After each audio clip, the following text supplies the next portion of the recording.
Hey, I'd like to welcome you to another episode of Mission Matters. My name is Adam Torres, and if you'd like to apply to be a guest in the show, just head on over to missionmatters.com and click on Be Our Guest to apply.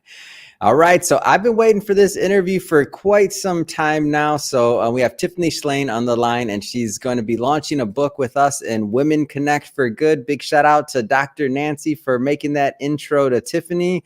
And Tiffany is an artist, a filmmaker, and so much more. Today we're going to get into the book just a little bit because we'll be bringing Tiffany back on the show later when the book is out and live. But Tiffany also has a ton of other projects and films and things she's working on. So the Teen Brain film, she's got a whole lot more. She's got an art show coming up in NYC, on and on. We're going to get into all this. But before we do, we'll start this episode the way that we start them all. First off, Tiffany, welcome. So happy to have you here. I'm so happy to be here.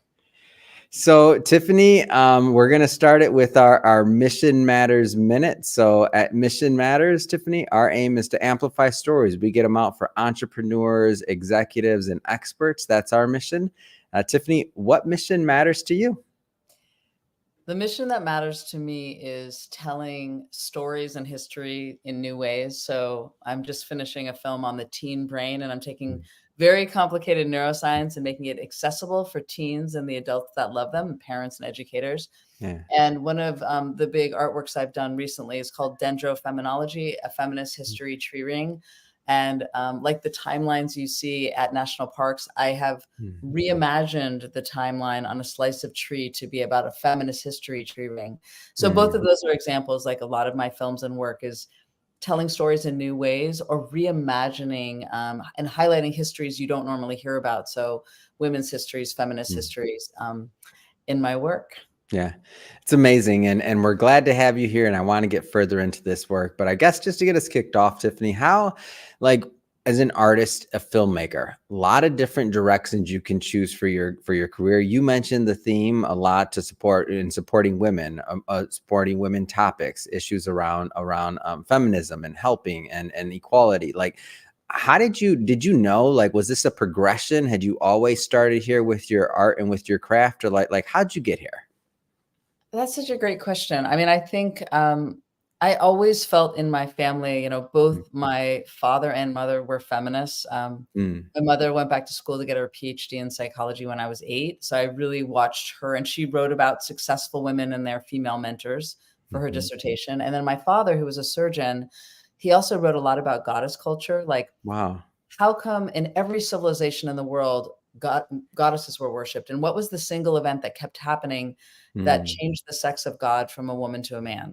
And he always thought women were almighty and powerful. And so I think from both of my parents, I really came from a place of strength.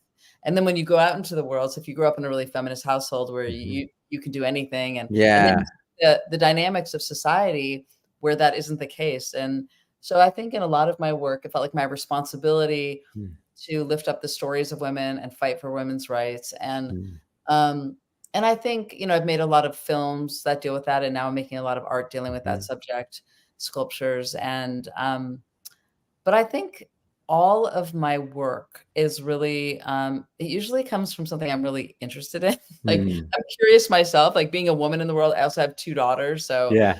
I have a husband who likes strong women. So I think just reframing that narrative through my work has been really important.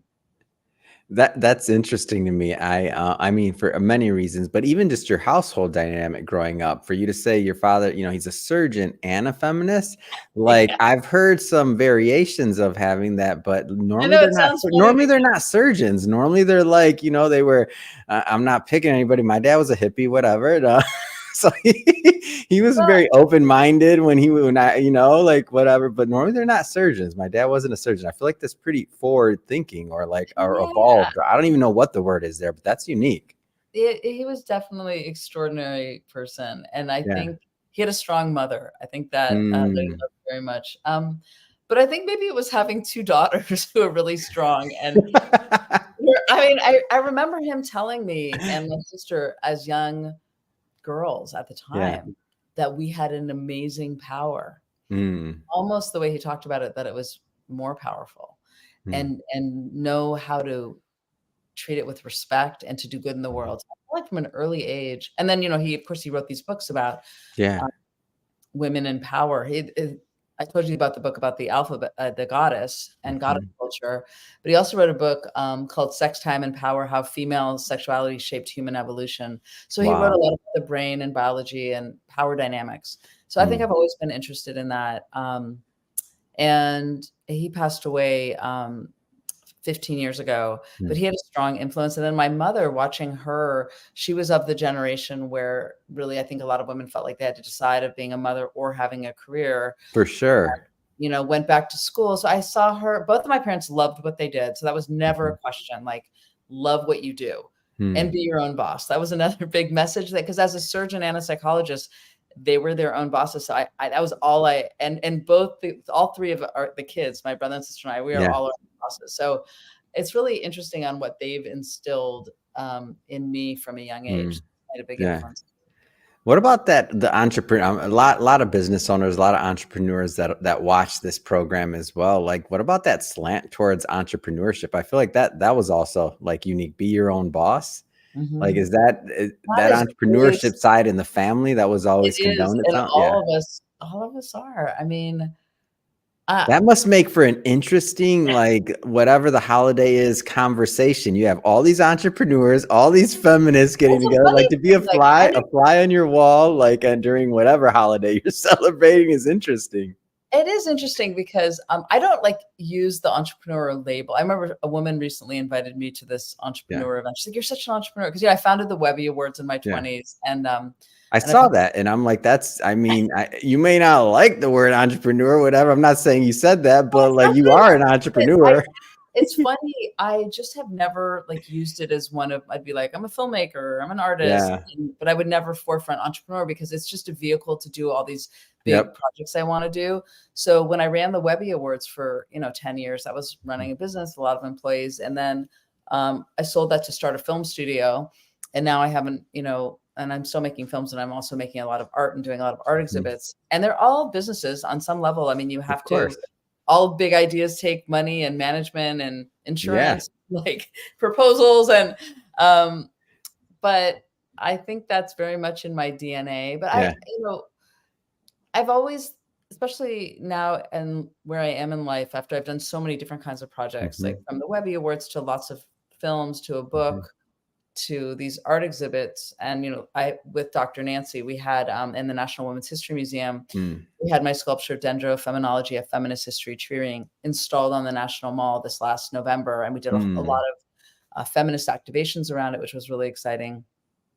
And they're all, kind of big ideas that I need to Yeah, somehow make happen. for sure. And at this point in my life, I do go through a process of how do I make something happen? Because it's about Mm.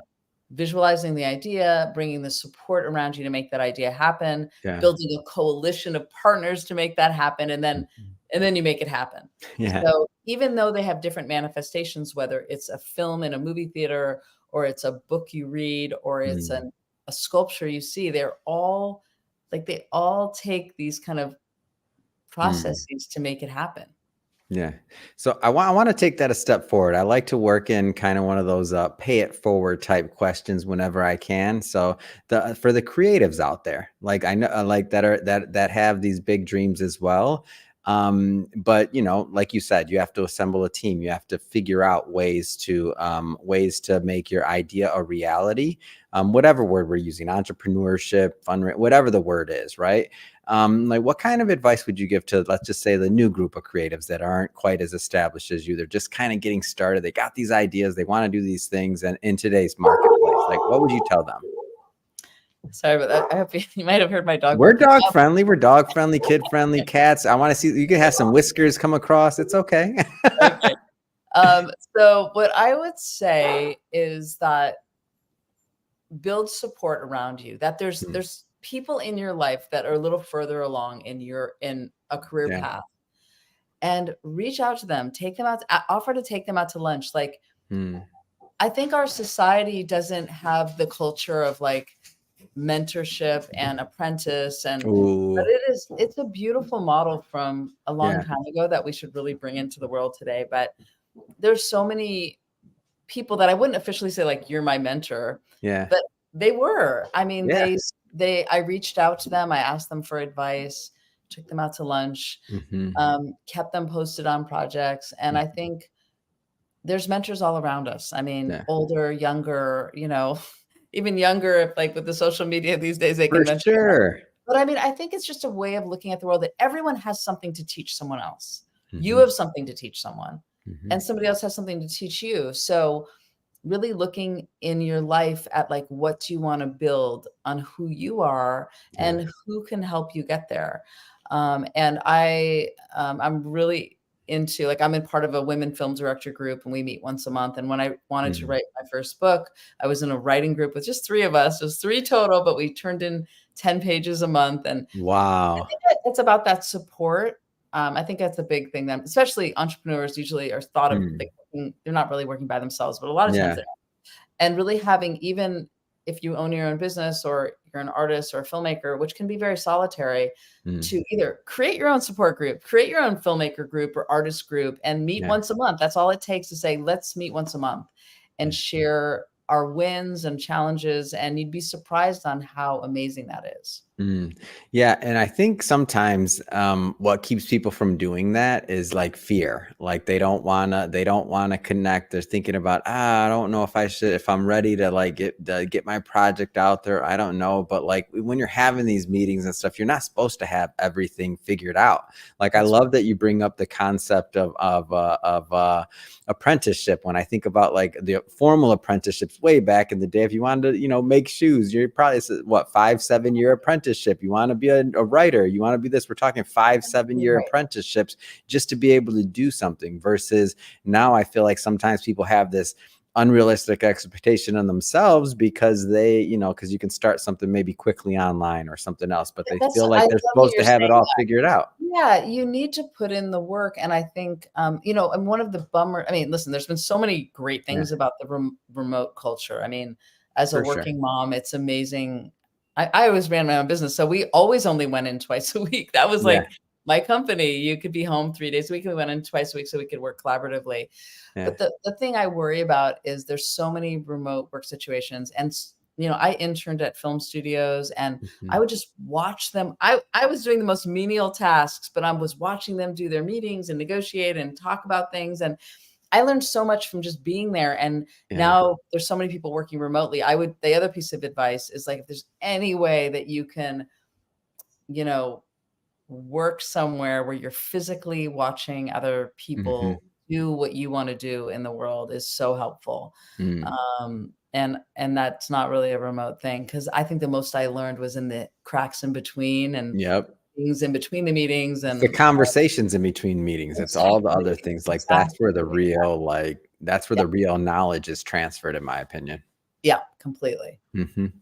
So circling and thank you for that, because people hear me preach about it all day long, but now they hear you saying it. All right. So so go connect with people. All right. So Yeah, it getting really back to today's scheduled it is. It's so simple and beautiful and human. yeah. And it just really takes you, yeah, having the Mm. courage to say, I am going to write a book, or I Yeah. am going to make a film, or I am going to do an art exhibit. Hmm. Like, it does take that courage to make the first step, but even before you get to that, there's lots of mini steps you can do. Hmm. I eventually am gonna I have so many thoughts on this. I've made a lot of films. I used to have an original series called The Future Starts Here, and I Mm. had an episode about the creative process, because first, just literally saying out loud you're about to do something, that puts a lot of energy towards doing Oh the yeah. thing, you know?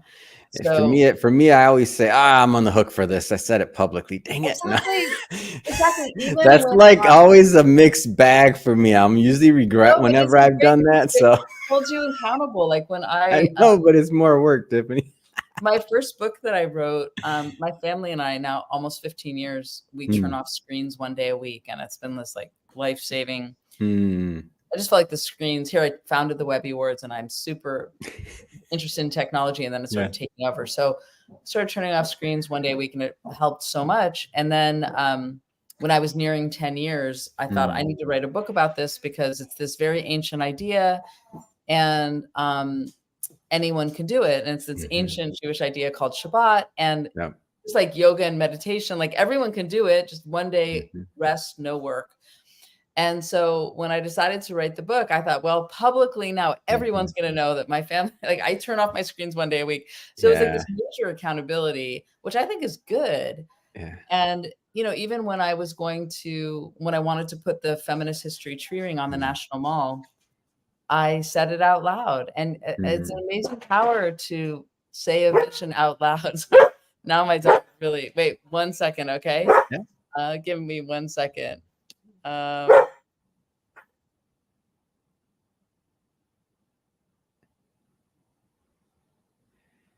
Oh, okay. And you never know what's going to happen when you're going live. Oh, that's funny. Well, you know, might as well, I'll take this opportunity to have a little, you know.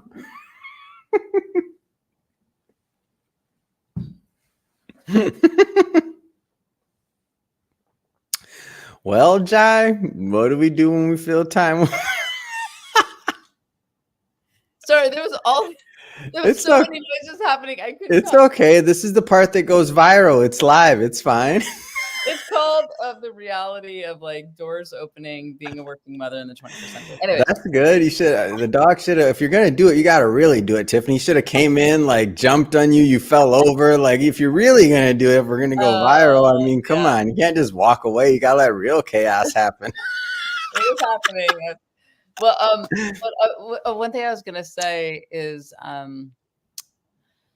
you know, I'm just finishing this film on the teen brain, which it's a 10-minute film. And that's actually one of my favorite challenges, is to take a really complicated scientific, like I made a lot of films about neuroscience, and take that idea and make it accessible for the public. And it's so funny, like for the last year and a half, when I was like, people are like, what are you working on, or what film? And I talk about my art, and I'm like, yeah, I'm making a film on the teen brain. And there's kind of an audaciousness to that, like, I'm make a film about the teen brain. And you say that like 400 times in a year, and it's like you're working on the film behind the scenes, but just saying it, you're just like, you're also helping to make it happen. So I'm a big proponent when people are like, hey, what are you up to? Like, try out an idea. Like even in small talk, it helps you get that courage of like, you're making that thing happen.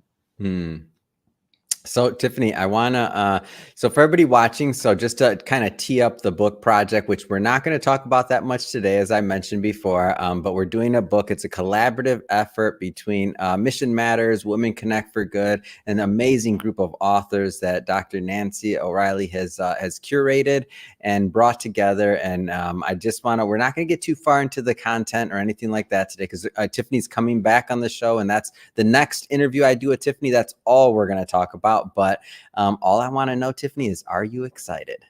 Oh, I'm very excited about the book. I mean, it really is. Dr. Nancy has pulled together an amazing group of women, and a lot of us were in DC on the National Mall for my art project. So it is a strong community of like a reunion all together.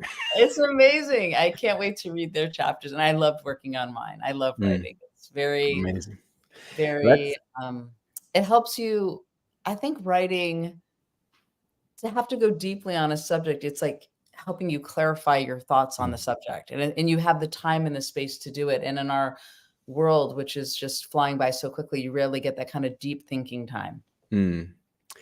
I wanna get kind of a little bit of an overview of what your year looks like coming up next. So I know you have an art show coming up. You got, I mean, I want to get into some of your, I know you got so much going on. I can't keep up with you. I'm like, it's a busy year. And I was like, and I know even since the last time we talked, probably new things popped up. Like tell me what's going on this year so far. I was just meeting with someone yesterday because I'm working with I knew it. I already knew it. Go ahead. I wanted to lay out, I've had years like this before. Like I've been a creator making things, you know, for like 30 years at this point, but this is going to be a big 7 months, because I have the Teen Brain film coming out in the next couple of weeks. And then I am going to just be creating art. I have all these new artworks that I'm going to be making. I have a solo exhibition in New York at Nancy Hoffman Gallery in Chelsea in New York that opens September 5th, called Human Nature. And then I have a art exhibition in Los Angeles that opens October 17th called Ancient Wisdom for a Future Ecology. And my husband and I are both co-collaborators on that. He's a professor at UC Berkeley in robotics, and he's also an artist. And we are making new artwork for that. So we just went down to LA for a big museum walkthrough. And that's part of the Getty Museum has an initiative called Pacific Standard Time. And they bring together all these museums, and we're in the Skirball Museum, and we're doing an art exhibition there, all about ancient wisdom of for a future ecology, trees, time, and technology. So the film, 2 art shows, and it's all about really time management. It really comes down to that, because of course, creativity, you want to be wild and like have all this time, which I have, but you have to carve out that time. And now I have to carve out the time. I know all the ideas for each of the pieces, and now it's literally about making the artwork.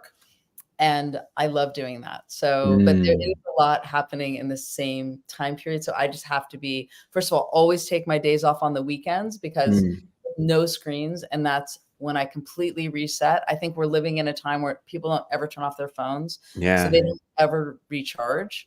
So that's part of my whole time management strategy. Every weekend I go off and I rejuvenate, and then I'm really going to carve out time to be in the studio, to be really creative, and then really to make the work. So that's my plan for my very busy 7 months.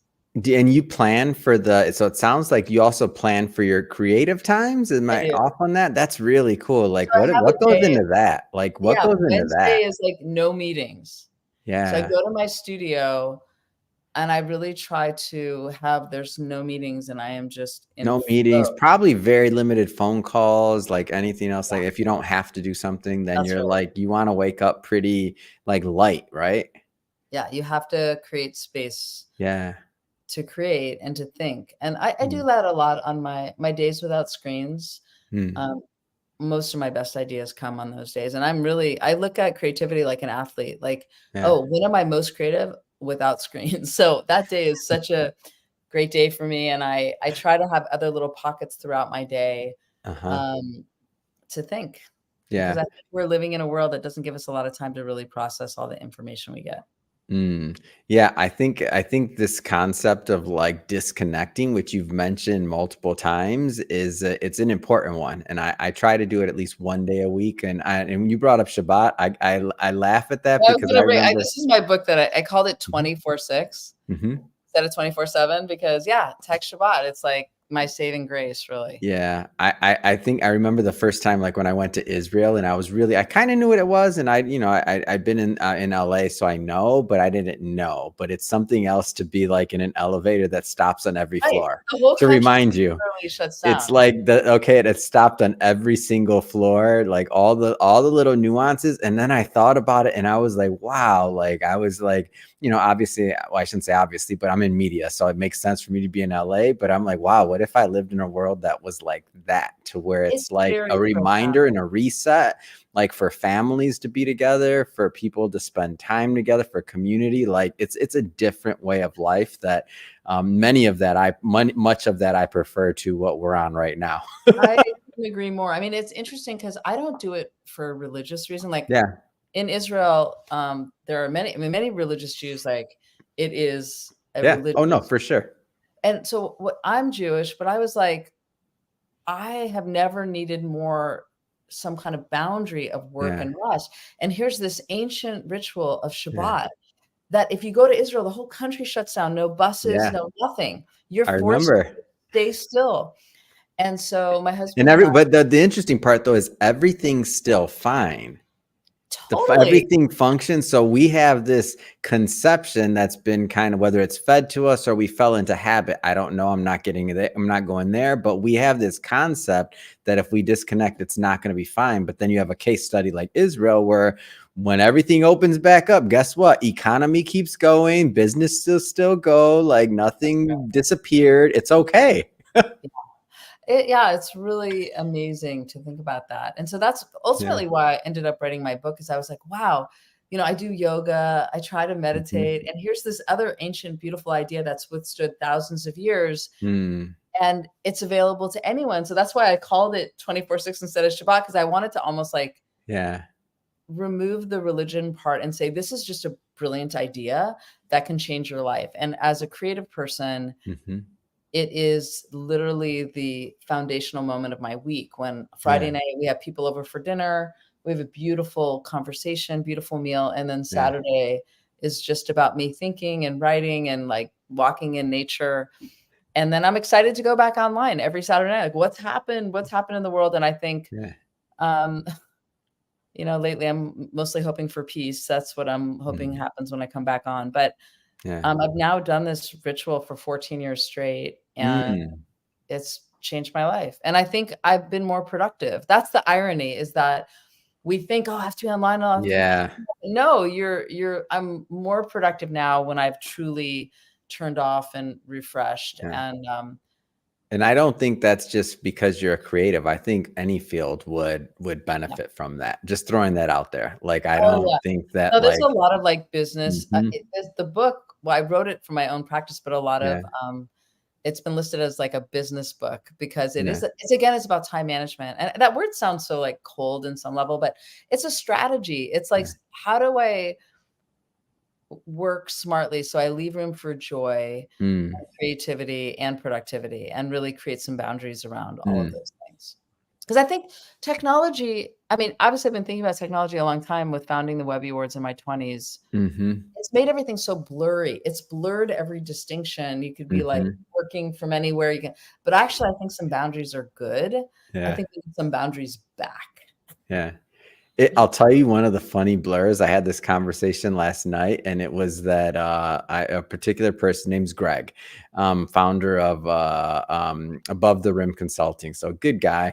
I've been working with him as an author for now a couple years now. He's been on the show probably like 2 times, maybe 3 in the last 3 years, let's call it. So we've had, probably 7 years of contact in our existence and know each other quite a bit of time, right? For somebody you haven't met. So yesterday we had this event in Orange County randomly, and I meet him in person, and there was a certain familiarity where I thought like, it's like we knew each other, but we didn't know. It was that blur that you're talking about. Exactly. It's that blur, even though that's the first time we've actually met, even though we spent hours together. And that blur, while in this case, I think it was a good thing, because it was like we were familiar with each other, but in other ways and in other situations, that blur may not be appropriate. Like that blur could not be the best thing or concept for your psyche of giving you a connection to a person, let's say. That's a great example of the blur. It threw me off though, Tiffany. I'm not joking. Like, it messed with my receptors, because I'm just like, we know, and then I'm like, Greg, and I'm like, and we know all this stuff about each other. The other funny blur, but this was a 2-way blur, I'll say, because I felt the same way. The other funny blur, which is in media in general, is when you meet somebody that's been maybe listening to your show for a long time. And I'm over 6,000 episodes in. So if you've been listening to me for the last 8 years, you know about my mom, you know about everything probably in my life. Then you meet that person and you're talking about you. Well, I have had a monthly newsletter for 25 years called Oh my gosh. So then absolutely you have the blur. Writing like something personal, and then what I'm working on, and then I highlight lots of things. And I'll walk up to people and they'll say something like, I've been reading your newsletter for years. And it is, and it makes me think about I don't tell all. Like, I know some writers, I don't do that, because like there's boundaries. I don't get that from you, but 20 some years, who knows, that first couple of years, I don't know. We evolve as people. It's always a choice. But I think also, it was interesting. I just set up this guy and this woman and man, and which I love to do in my spare time, is fix people up. And at first I was like going to send them each an online reference to them. And then I was like, no, I'm just going to have them meet. And so I didn't give them enough information so they could have looked each other up. But I was deliberate about that, because it was a little, remember, like when I met my husband, we didn't know anything about each other, and it was really just our connection. Now you can do so much sleuthing before you meet someone, it's Oh, different. that's good. I feel like that's your next show. That's short form content for I'm not show. letting you It's look up just anything on the first no, no. I want your matchmaking hobby to be content. That's fun. Yeah, you're My like husband and I, we have like, well, one couple is recently breaking up, but we have you like how I like very how now I'm giving you work. Like Adam, did you just not hear about my year? Well, let me just throw my little idea out there, Tiffany, for your well, I creativity. it's such a pleasure. I introduced this couple like 7 months ago. They're madly in love. They came to this party at our house, and I was like, "You two are my greatest work of art." I mean, like, you met, you're madly in love. Like, it makes me so happy, and I feel so fortunate. I know how lucky Yeah. it was that I met my husband when I was Mm, 26, and the older I get, we've been together like 27 years. wow. How rare that was, and That you is. don't realize it when you're young and in love, and now I'm like, "Oh my gosh, I'm Mm. so lucky." And so I feel like a responsibility, like, if I can matchmake and I with my friends, it makes me so Matchmaking with Tiffany. Come on, there we go. That's the you can come up with a better title, but this is a working title. So so Tiffany, when is Matchmaking with Tiffany coming out? I mean, it could be yeah, a no, short it's form not. series. It could be a That's just that's there's my inquiring minds like myself. it's We got okay. your I first usually fan. hate that expression "side hustle" because it sounds like you're a hustler or a prostitute, but I could say my side hustle is matchmaking because I do it for love. I do it just because it makes me so happy if we pick up Oh, for the love of matchmaking. I'm just still working on your title here. All right, so so I have to ask Tiffany, other than that, which is just my like, of course, not really what you're doing next. Like, what is next? What's next? Like, give me the vision. I know you got all the shows, everything else coming up. We got yeah, I have like a what's couple of big art,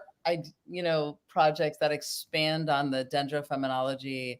I'm working with tree rings to tell different stories. I'm hmm, working on it's kind of under wraps now, but I'm so excited about thinking of these tree rings as new ways to tell stories. So I have a lot of hmm, ideas for that, and I'm loving working with my hands. I've yeah, made films for a very long time, and now the physicality of working with my hands is very satisfying right now. hmm. Amazing. Tiffany, if somebody wants to follow your work, you mentioned a newsletter, like how do people Yeah, enter the your best world? place to find everything is just tiffanyshlain.com, and there's no C in my last name, so just shlain.com, and I'm on, Instagram and that, but Mhm. really, I think the best way to follow my work is my newsletter because I'm not on all the time, and Yeah, I just think a newsletter has a narrative, whereas the social media is like, it's just a slipstream, you don't know what you're seeing, so yeah. if you go to tiffanyshlain.com, you can sign up for my monthly newsletter called Breakfast at Mm. Tiffany's, and yeah, that's a way to stay in touch. Amazing. And so, and for everybody watching, by the way, so we'll put that all of that information in the show notes so that you can just click on the links, head right on over, sign up for Breakfast with Tiffany's, and stay in the loop on what's going Yeah, on. because the And new film's coming out soon, and all my films are on my site. I've made like 33 films, so most of them are shorts. I like working in short form. I just made one feature, but they're all kind of hmm, short films on big topics. yeah. Amazing. And speaking of the audience, if don't forget, hit the subscribe button. We got more interviews coming up for you, and where we're going to be bringing Tiffany back on the show once the book's out. So you'll be looking forward to that interview as well. And Tiffany, I just want to say this has been so much fun to finally catch up, finally get to Oh, it's do this such a with you, pleasure. and get into the weeds in it and understand more about your process and your work. So thank you so much for coming Oh, on. it's a pleasure to talk to you. Have a great day. Bye, Adam.